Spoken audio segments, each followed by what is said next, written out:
Hello students, in the earlier video on gravitation, we have learned about the universal law of gravitation and what is acceleration due to gravity and the concept of free fall.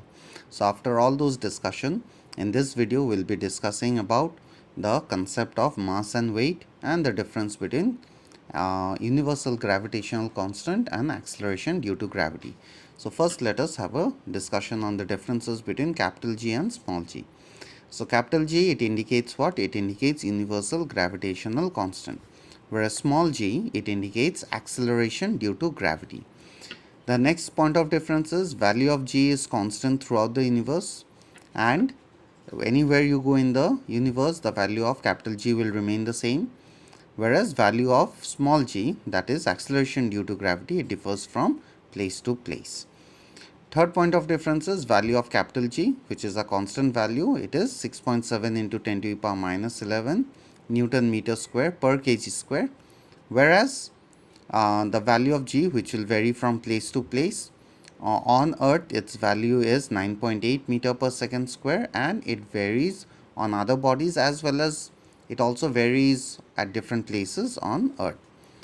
Next point of difference, capital G, it is a scalar quantity, and acceleration due to gravity, since it is acceleration, it is a vector quantity. Next we come to the concept of mass and weight. So when we generally define mass, we define mass as the amount of matter which is contained in a body. So we define mass as the amount of matter contained in a body. So the amount of matter is not going to get lost. So since it is the amount of matter contained in a body, so no matter where you go on this universe, or no matter wherever you go on this planet Earth, the amount of matter is not going to get out of your body, neither some extra matter is going to get added. Suppose your body is made up of suppose 100 cells. So it's not that if you go on moon 10 cells will fall out or 10 cells will get added. So overall the total matter present in your body is going to remain the same. So therefore it is constant throughout the universe. So what is mass? It is a scalar quantity, and the SI unit to measure mass is kg. So we generally measure mass with the help of a beam balance. So where we place a known weight and then we keep on adding mass on the other side, whichever substance we are measuring, and we get an equivalent mass. So this is called a beam balance. So generally mass is measured with a beam balance, but nowadays we have electronic scales on which we can measure mass as well as weight. Now we try to understand what is the actual difference between what is mass, since all these years we have been studying that actually we measure weight in kg, but now we find that it is kg is a unit for mass, it is not the unit for weight. So what is the concept of weight that we have here? So weight can be defined as the force with which a body is pulled towards the earth or any other heavenly body. So actually weight is defined as the force with which a body will be pulled towards the earth. Suppose there is the surface of the earth, there is a body. So with how much force the body will be pulled towards the earth, that is called its weight. So we have got earlier that weight can be equated with force, because in the definition we are getting that weight is nothing but the force. So weight can be equated with force. In force we know m into a, mass into acceleration. This acceleration is what? Acceleration due to gravity. So we have weight is equal to mg, where g is the acceleration due to gravity. So since g varies from place to place, so in the earlier video we have got that how acceleration due to gravity varies from place to place on this planet Earth. So since weight is related with g, so similarly weight will also vary from place to place. So weight is a vector quantity. So this way we can differentiate between mass and weight. First is the definitional difference, what is mass and what is weight.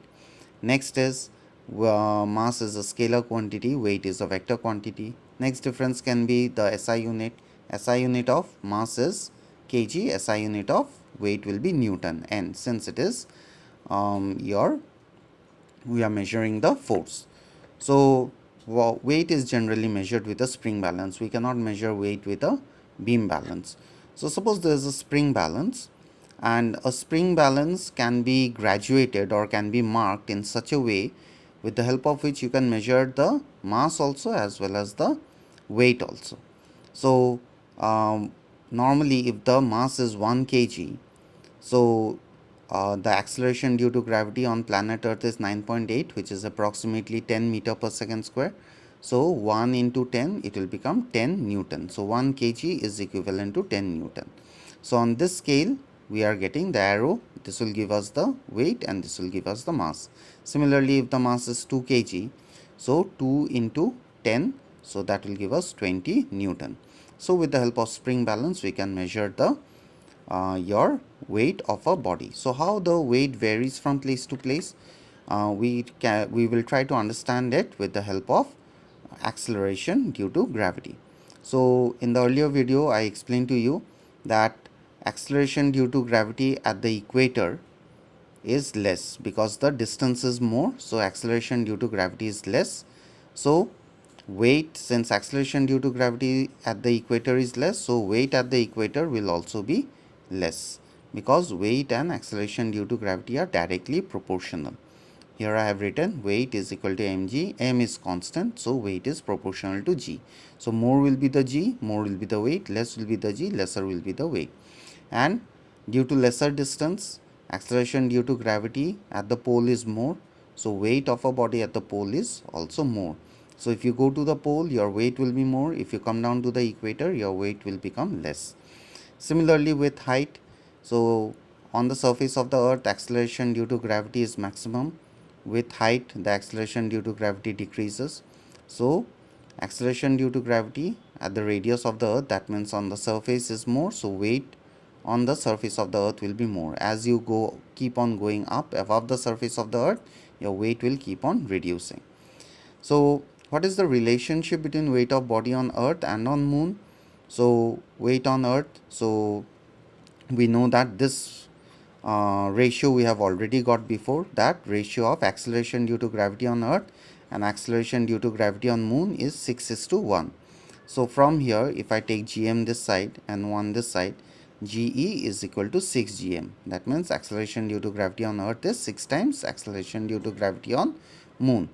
So weight on earth, W, weight is equal to mass into acceleration due to gravity. So weight on earth will be mass into acceleration due to gravity on earth. So what is acceleration due to gravity on earth? From here we can replace it with what? 6 gm. So instead of ge, we have written 6 gm. So 6 if we take out, we are left on this side, will be left with mgm. Now what is mgm? Mgm is mass into acceleration due to gravity on moon, which is nothing but weight of the body on moon. Okay, so weight on earth is 6 times the weight on moon. So we can say it that way also, or if we bring the 6 here, okay, so we have we, weight on earth is 6 times the weight on moon. So if we bring the 6 this side, so it becomes 1 by 6 we. That means whatever is the weight on earth, if you take 1 by 6 times of that, that will be the weight of the body on moon.